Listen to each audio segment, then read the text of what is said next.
Somewhere in the last 7 days, you woke up at almost exactly the same time. Not because of an alarm, not because of a noise. You simply surfaced in the dark and your eyes opened, and the first thing you did, before you'd even decided to, was check the clock. It said something close to 3. You've done this before. Maybe you do it most nights. And you've probably built a small story around it by now. Too much stress, too much on your mind, a body that simply can't switch off anymore, no matter how tired it is. Here's the question worth sitting with for a moment. What if the waking itself was never the problem? What if it's something your body has done quietly for most of human history, and the only thing that's actually changed is what you do in the 4 minutes after you open your eyes? That's what this video is about, not why you're stressed, not another breathing exercise. The actual mechanism behind the 3 a.m. wake-up, and the very specific, very fixable habit that turns a normal pause in the night into 45 minutes of staring at the ceiling. If that's useful to you, subscribe, because this is the kind of thing this channel exists to find. Here's the sentence that reframes the entire problem. Your sleep drive gets you to sleep. Your circadian rhythm decides how deep that sleep stays. And by 3 in the morning, one of those systems has already finished its job for the night. Let's start with what actually happens in your body between roughly 1 and 4 in the morning, because this is where almost every popular explanation quietly gets it wrong. Adenosine is the chemical that builds up across your waking hours and creates what we call sleep pressure. The longer you're awake, the more it accumulates, and the harder your body pulls towards sleep. But adenosine doesn't stay elevated all night. Most of it clears in your first 2 sleep cycles, in the first 3 to 4 hours after you fall asleep.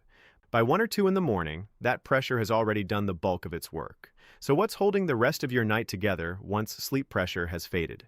Charles Czeisler at Harvard Medical School has spent decades mapping this second system, the one that doesn't run on hours awake at all. It's your circadian rhythm, and specifically, the overnight trajectory of your cortisol. Cortisol reaches its lowest point somewhere around midnight, and from there, it begins a slow, deliberate climb. Building toward the sharp peak, you'll get roughly 30 minutes after you actually wake up in the morning. Somewhere in the small hours, that climb crosses a threshold. Your nervous system becomes measurably more reactive. Not because anything went wrong, because that's the design. Sleep pressure has faded, cortisol is starting to rise, and you land, briefly, in a genuine gap between the 2 systems that were holding you under. Here's where I want to validate something you already believe, because it's more accurate than most of the advice aimed at correcting it. You're right that this isn't purely psychological. The wake-up is real, physiological, and largely out of your conscious control. But here's the layer almost nobody adds to that. Roger E. Kirch, a historian at Virginia Tech, spent years going through court records, diaries, and medical texts from before artificial light existed, and found something remarkable. For most of human history, in most of Europe, adults didn't sleep in one solid block at all. They slept in 2 segments, a first sleep and a second sleep, with a period of quiet wakefulness in between, often lasting an hour or more. During that gap, people didn't panic. They didn't check anything. They lay in the dark, sometimes prayed, sometimes talked quietly with a partner, and then drifted back into the second segment without incident. It was so ordinary it barely warranted mention in the historical record. It was simply what a night looked like. So the honest version of your belief is this: you're not wrong that you're waking up. You're wrong about what that waking means. It isn't damage. It's closer to a default setting your body has always had, one that only became a problem once we started treating 3 in the morning as an emergency instead of a pause. Which brings us to the part that actually determines whether tonight turns into a quiet 15 minutes or a stressful hour. Colleen Carney, a clinical psychologist who has spent her career researching insomnia and its treatment, has documented this pattern extensively. The moment you check the clock, your brain does something specific. It starts running math. How many hours are left? How tired you'll be tomorrow? What's on your calendar at 9? None of that is relaxing. All of it is arousing, and arousal is precisely the thing standing between you and sliding back into sleep. This is what actually separates a person who drifts back off in 10 minutes from a person who's still awake 45 minutes later. It was never really about how stressed either of them was. It was about what happened in the first 60 seconds after their eyes opened. Now, you might be thinking, that's easy to say, but my mind doesn't feel like it's choosing to spiral. It just happens. That's completely fair. And it's exactly why the fix isn't about forcing calm.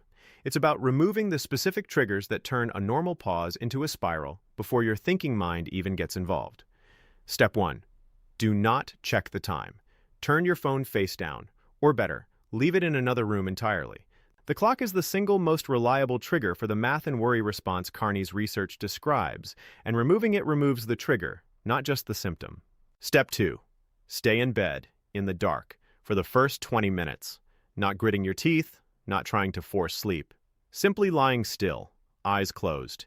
Treating the gap the way your ancestors treated it, as an ordinary pause, not an alarm. Step 3.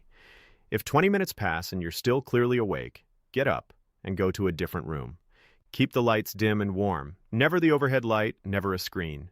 Sit somewhere quiet until you feel drowsy again, then return to bed.